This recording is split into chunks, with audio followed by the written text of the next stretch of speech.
जय श्री कृष्ण। जय विष्णु भगवान की। अथ मोक्षदा एकादशी व्रत कथा, मार्गशीर्ष मास शुक्ल पक्ष की। युधिष्ठिर बोले, हे देवेश, मुझे बड़ा संदेह है। इस कारण संसार के हित के लिए मैं आपसे पूछता हूँ। अब युधिष्ठिर पूछ रहे हैं श्री कृष्ण से, मार्गशीर्ष शुक्ल पक्ष की एकादशी का क्या नाम है, उसकी क्या विधि है, उसकी विधि मुझसे कहिए। श्री कृष्ण बोले, हे राजन, तुम्हारा प्रश्न बहुत सुंदर है। मार्गशीर्ष कृष्ण पक्ष की जो उत्पन्ना नाम की एकादशी है, वह सूर दैत्य को मारने के लिए मेरे शरीर से उत्पन्न हुई है, इसलिए मुझको बहुत प्रिय है। हे राज सत्तम, मैं तुम्हारे सामने चर अचर तीनों लोकों के हित के लिए उस एकादशी का वर्णन करूंगा। इसका नाम मोक्षाद है। यह सब पापों को हरण करने वाली है। इसमें दामोदर भगवान की अच्छी तरह पूजा करें। तुलसी की मंजरी और धूप दीप से अच्छी तरह भगवान की आराधना करें। हे राजेंद्र, मैं पुराण की कथा कहता हूँ, उसको सुनो। अब कृष्ण कथा कह रहे हैं युधिष्ठिर के सामने। जिसके माता पिता पुत्र अधोगति में हो, वे इस कथा के पुण्य के प्रभाव से निस्संदेह स्वर्ग को चले जाते हैं। हे राजन, वैष्णवों से सुशोभित चंपक नामक सुंदर नगर में प्रजा की पुत्र की तरह रक्षा करने वाला वैखानस नामक राजा था। एक दिन राजा ने स्वप्न में अधोगति को प्राप्त करते हुए अपने पिता को देखा। यह देखकर उसे बड़ा आश्चर्य हुआ। उसने ब्राह्मण से स्वप्न का वृतांत कहा। हे ब्राह्मण, मैंने स्वप्न में अपने पिता को नरक में पड़ा हुआ देखा है। पिता ने मुझसे कहा कि हे पुत्र, मैं अधोगति में हूँ, मेरा उद्धार करो। स्त्री पुत्र मुझे अच्छे नहीं लगते, मैं क्या करूं?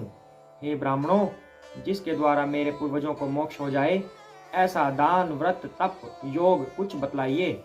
जिसका पिता नरक में है, उस बलवान पुत्र के जीवन से क्या लाभ? उस पुत्र का जन्म वृथा है। ब्राह्मण बोले, हे नृप, यहाँ पर्वत मुनि का आश्रम पास में है, उनके पास आप जाइए। वे भूत भविष्य वर्तमान सबको जानते हैं। वह राजा उनका वचन सुनकर मुनि के आश्रम में गया। वह आश्रम शांत प्रकृति के ब्राह्मण प्रजा और मुनीश्वरों से सुशोभित था। राजा ने वहां जाकर पृथ्वी पर साष्टांग प्रणाम किया। मुनि ने राज्य के 7 अंगों की कुशल पूछी और कहा कि तुम्हारा राज्य निष्कंटक तो है? राजा बोला, हे विप्र, आपकी कृपा से सब कुशल होने पर भी कुछ विघ्न उपस्थित हो गया है। हे ब्राह्मण, मुझे कुछ संदेह है, आप उसको दूर कीजिए। पर्वत मुनि राजा के यह वचन सुनकर नेत्र बंद करके भूत भविष्य को सोचने लगे। फिर राजा से बोले, हे राजेंद्र, आपके पिता के पाप को मैंने समझ लिया है।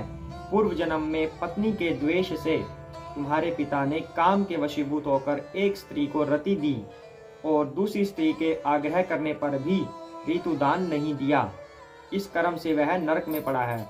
राजा बोला, हे मुनि, किस व्रत और दान से उस नरक से मेरे पिता का उद्धार होगा, वह उपाय मुझसे कहिए। मुनि बोले, मार्गशीर्ष शुक्ल पक्ष में मोक्षदा नाम की एकादशी है। तुम सब लोग उसका व्रत करके उसका पुण्य पिता को दे दो। मुनि के इस वचन को सुनकर राजा अपने घर आ गया। जब अगहन सुदी 11 आई, तब स्त्री पुत्र और रनिवास समेत विधि पूर्वक व्रत करके उसका पुण्य राजा को दिया। वैखानस का पिता स्वर्ग को गया और आकाश से स्पष्ट शब्दों में राजा से बोला, हे पुत्र, तेरा सदा कल्याण हो। यह कहकर वह स्वर्ग को चला गया। हे राजन, इस प्रकार जो इस मोक्षदा एकादशी का व्रत करता है, उसके पाप दूर होते हैं। फलाहार, इस दिन तुलसी की मंजरी व धूप आदि से दामोदर भगवान की पूजा की जाती है।